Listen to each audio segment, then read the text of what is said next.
That's a pretty wordy definition for transhumanism. When I first heard this term a few years ago, what immediately came to mind was the Terminator. Back in the 80s, he and this guy, RoboCop, they were all over the movies. But does transhumanism really mean a fleet of cyborg cops or a Terminator from the future bent on destroying mankind?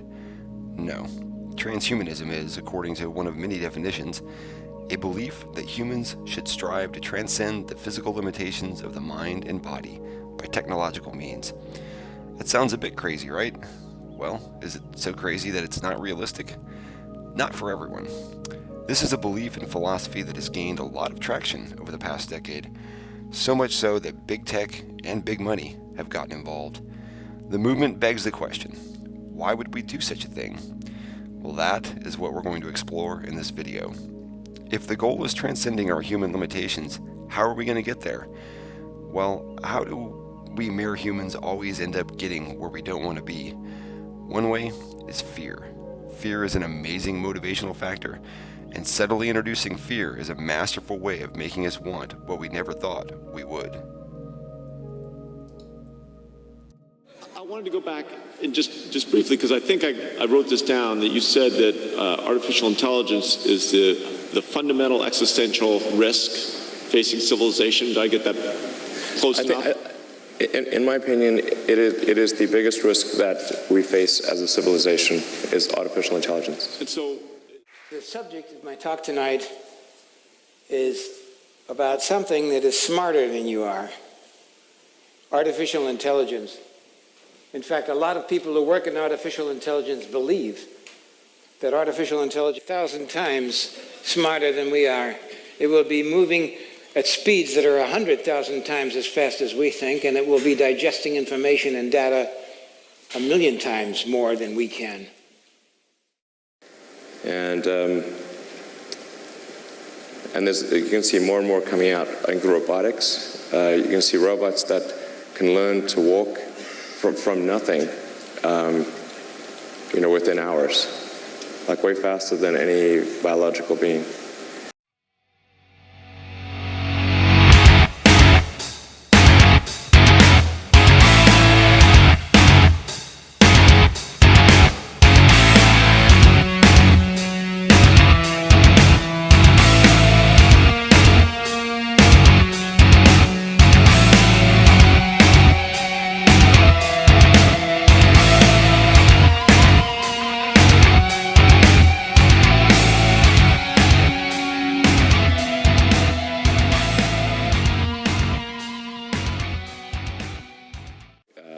But the thing that's most dangerous is, and it's the hardest to kind of wrap,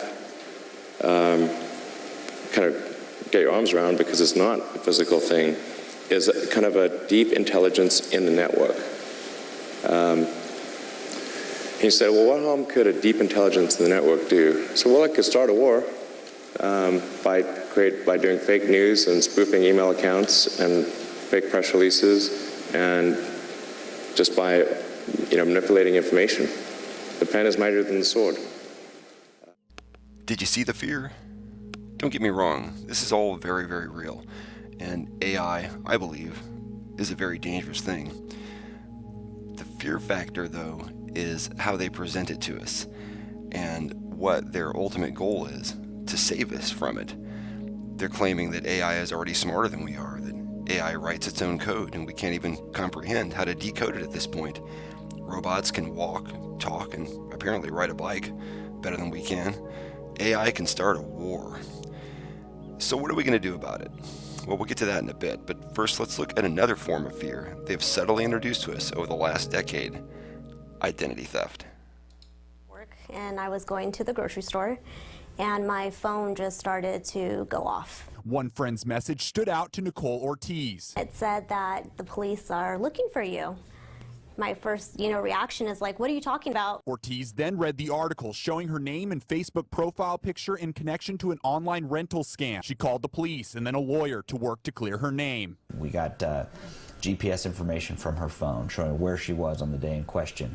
We got information from coworkers, statements from all these coworkers as to her alibi. How do you recover from this? I mean, how do you move on?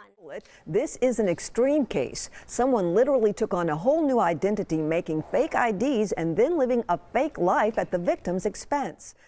This is no ordinary case of identity theft. The suspect did not write bad checks or use the stolen credit cards. No, this suspect redid all of the victim's identifications, including driver's license, and putting their picture on there instead of the victim's, and then living the victim's life.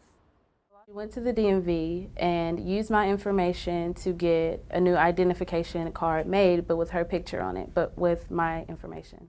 The mysterious suspect now had her golden ticket, a genuine driver's license, which allowed her to do much more damage in someone else's name. Be easy access to banks. She could go open accounts. The person that's opening the accounts could look at the driver's license and say, oh, I'm talking to the right person. Police say that this case is an example of how identity thieves can do more damage than ever before. With the right information, they can apply for your Social Security, your unemployment benefits, or if they redo your driver's license, they can go buy a beer using your ID. I don't want you to get me wrong, because identity theft is very real, and it's ruined many lives. I'm not trying to claim that AI or identity theft is something we need not worry about. They're both something we need to worry about. What are they going to do to help us prevent the great AI takeover or having our identity stolen? That's what we want to talk about. Let's take the first example, AI. If AI is already smarter and faster than we are, how can we possibly keep it at bay? How can we as humans keep up with something so big? The plan is, if you can't beat them, join them. That's where Neuralink comes in, a company funded by Elon Musk that provides a brain interface to AI. Using a device that plugs you into the AI system will allow your brain to keep up with and stay ahead of AI gone bad. Let's listen. And this will be a slow process where we will gradually increase the issues that we solve until ultimately we can do a full brain-machine interface. Yeah, this is going to sound pretty weird, but achieve a sort of symbiosis with artificial intelligence. But I think with a high bandwidth brain-machine interface, I think we can actually go along for the ride. And we can effectively have the option of merging with AI. I think this is extremely important. And we hope to have this aspirationally in a human patient before the end of next year. The problem with artificial intelligence is we have already let the cat out of the bag. We've already opened up Pandora's box, and there's nothing we can do to put the lid back on. AI is everywhere. AI runs the algorithm behind which seat you'll get on an airline and how much you'll pay for it. AI runs the stock markets all over the world. AI is in every social media platform, collecting and processing vast amounts of data about you and I. AI is so big at this point, and it knows so much about us, based on our online activities, our credit and debit card purchases, the questions we ask Siri or Google, the GPS info from our cars and phones, even what you buy and eat from the grocery store. AI has been taking all of that information from hundreds of millions of people worldwide and processing it at a rate we can't even comprehend. There is no way to unplug it or to stop it. So Elon Musk's solution? Let's go along for the ride. In the case of identity theft, the problem is our traditional methods of identifying ourselves. Your driver's license, your social security card or ID card, your bank statement, your medical records, they're all stored in various locations and by physical means. Your driver's license is a card, so is your social security card. You file your taxes based on copies of your W-2, often paper copies your employer provides you. All of these things can be stolen. So how can we prevent these things from getting into the wrong hands? How are you going to protect your identity? What if everything about you, your medical history, your driver's license, your bank account, was stored securely on you? The most cutting-edge thing about Hannes Huerblad isn't the phone in his hand. It's the microchip actually in his hand.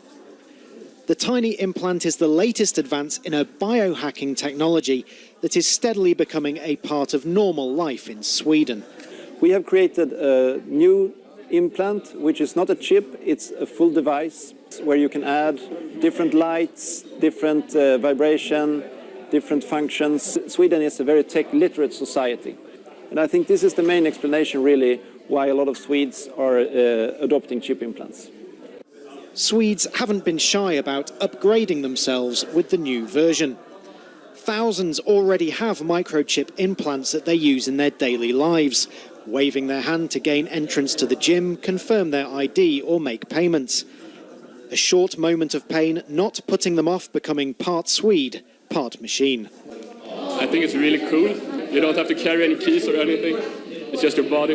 In maybe 10 years, everything will be in your hand. Implanting microchips in humans. It's a move that's meant to make people's lives more convenient at work. A company in Wisconsin is the first in the country to microchip its employees right here. It's the size of a grain of rice, embedded between the thumb and pointer finger. 50 employees voluntarily received microchip implants at 3 square markets in Wisconsin. They're used to log into computers and buy snacks with just a wave of their hand. Employees also have access into the building without a key card. Problem solved, right? There are plenty of videos on YouTube discussing transhumanism, and they dig into the issue much deeper than I did here. I made this video for those of you that have never heard of it before. On the surface, transhumanism sounds like a great idea. Secure your data on your person and don't let AI leave you behind with a brain interface. When you allow technology that is controlled by others to enter your body, how will you control it? What is to prevent them from planting information into your brain? How would you know the difference between what you know is reality and what the AI interface is presenting to you as reality? You could say the same for any augmented reality device like contact lenses, Google Glass, or even the devices you strap onto your heads to play video games. That deep connection to your brain via an implant or other means could be used for purposes you never intended it to be used for. When it comes to chips that store your data, what if you leave your job? Can the chip be reprogrammed or removed? If chipping humans is the way of the future and it works securely, what is to prevent all corporations in the future requiring you to get a chip implant? What is preventing your state or local authority from requiring you to store your driver's license on your person? What will happen if you refuse? Could you be fired? Could you lose the ability to drive? Let's jump even further ahead. What if you are the only person in your company that doesn't have a neural link to AI? Will that put you behind the rest of your peers? Will you be ostracized? What if a grocery store starts denying you the ability to purchase food because you don't have the required technology, a chip in your hand? I know that these ideas seem far away and to some of you probably even ridiculous. I get that. Does the idea of AI tracking every move we make scare you? Does the idea of identity theft scare you? I began this video speaking of fear and how fear is often used to get people to do things they wouldn't normally do. In this case, fear of being left behind in an AI world or fear of having your identity stolen by nefarious people. Transhumanism is already here. These ideas are no longer a philosophy. They are being put into play in the real world. We as humans have a difficult choice to make. Do we go along with the transhuman philosophy and fear of being left behind? Or do we stay just as God made us? Do we fight the technology? That choice is, for now, yours to decide. Thank you for your time, and thank you for visiting my channel. Cheers.